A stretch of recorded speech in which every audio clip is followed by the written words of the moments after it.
thanks for coming over to visit us and feeling the link between Australia and Japan. Can you tell us a little bit about the program that you run in Tokyo? In Tokyo, I run a program basically for Japanese kids, not necessarily only for Japanese kids, but I run a football academy in Japan, teaching football, but not only football, English as well. They are getting to learn English to create more of a global footballer, not because Japan technically very good, but some players struggle when they go overseas, language-wise, and they communicate as well as others do when they travel. Which is, I guess, a missing link at Japan, particularly now you look at the number of Japanese players that are moving. Kananari Lee is moving to England as well. So there's so many Japanese guys wanting to go abroad. It seems like a logical idea. It's strange almost that no one had this thought before. I'm sure someone, tried to do it. It's very hard to find a Japanese coach who can speak English and have that link, in a foreign country.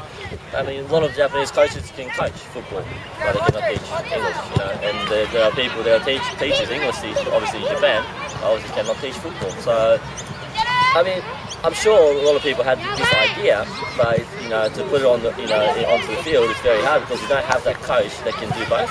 But hopefully in the future, more coaches, or even these academy kids, when they grow up older, come 20, 30, and they become one of the coaches. They're one of the POC, called the Coaching Class Academy POC coaches in the future. What kind of players are you trying to produce? Obviously, as a footballer, they must become better footballers. But as in person, I learned a lot when I played here in Australia, also in Switzerland and Germany. Players that I respect the most, not just they're good footballers, they're great as a personality, they're as a first-class human being as well, So I want to create footballers like that, plus on top of that, if they can communicate, in English and obviously with other languages, and not only help them football-wise, but if they go to work, it's easier for them to get jobs, I suppose. But, you learn a lot. I learned a lot through football and through playing in the different countries. So I want them to experience different things.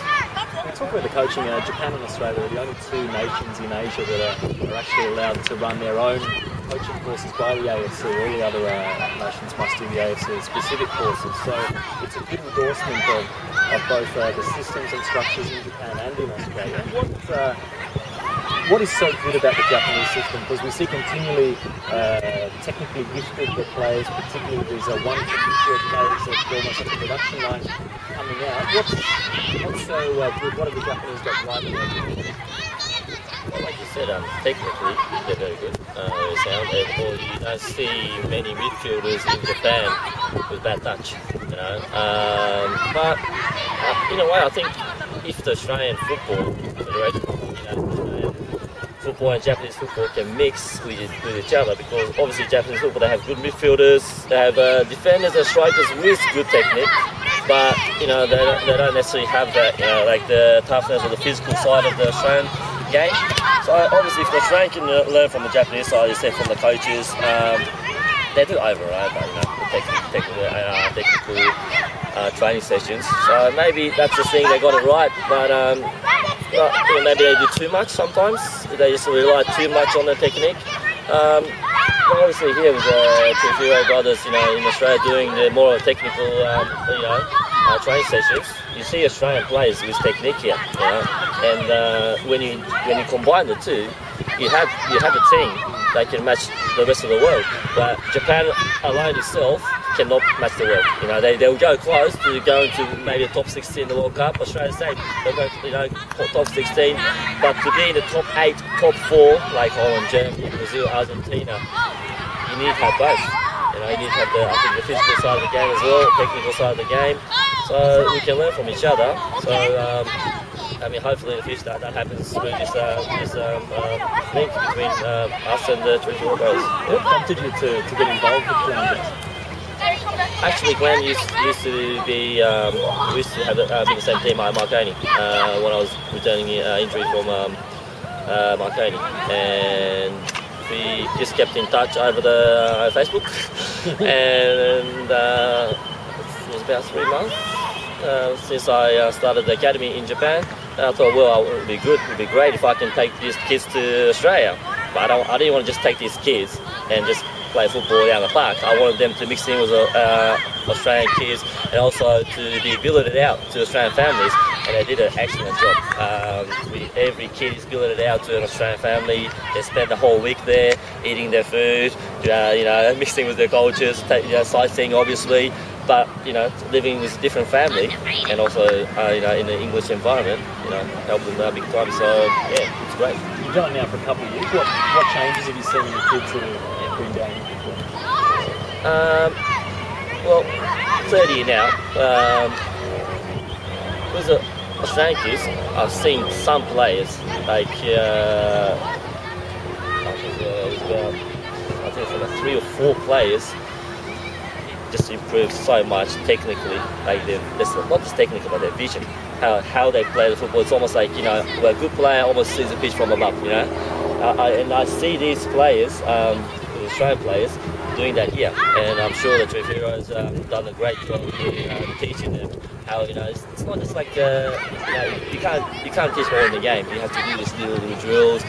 Sometimes you have to explain it why are we doing this. Why are we doing drills? We're not just passing it for the sake of it. We're not just doing the drills because to get your foot working. No. It's all linked. It should be all linked to the game, and they have the same understanding to obviously how I want how I want my kids to play, and some kids definitely the ones that listen, I guess they seem to be improving and different player compared to last year.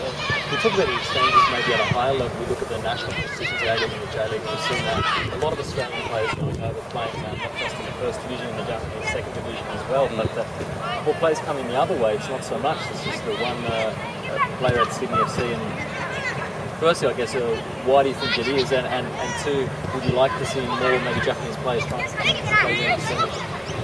Well, I think it's one reason is not many people know about the A-League. They know about it, but obviously because the J-League players getting a higher wage, for them to move over to a different country, maybe on a similar wage or a little bit less, probably it's not really interesting for them. They would rather go to Europe and maybe double, triple what they're earning in J-League. But like you said, for players like just got maybe released by say a J1 club to come over and give it a go instead of going to Europe. They've been released by a J1 club, obviously they haven't got much of a chance to play in Europe. But obviously they're being good players to play in J1. To give it a go here, I would like to see more players having a go in the A-League. I'll go back to the story, can they communicate? I speak to a lot of J-League players, the current J-League players, and they just don't have that vision to play overseas. Younger players tend to, but it's just not in their head to, do I have to speak English? I said, what? If you want to play, if you want to communicate with the coaching staff and the players, of course you have to. For the first 3 months you might get away with it, but after 6 months you're expected to speak their own language. So they like a bit of that, and I'd like to definitely see more players, more Japanese players playing the A-League. Yeah. Thank you. It's good. Good day. It's not.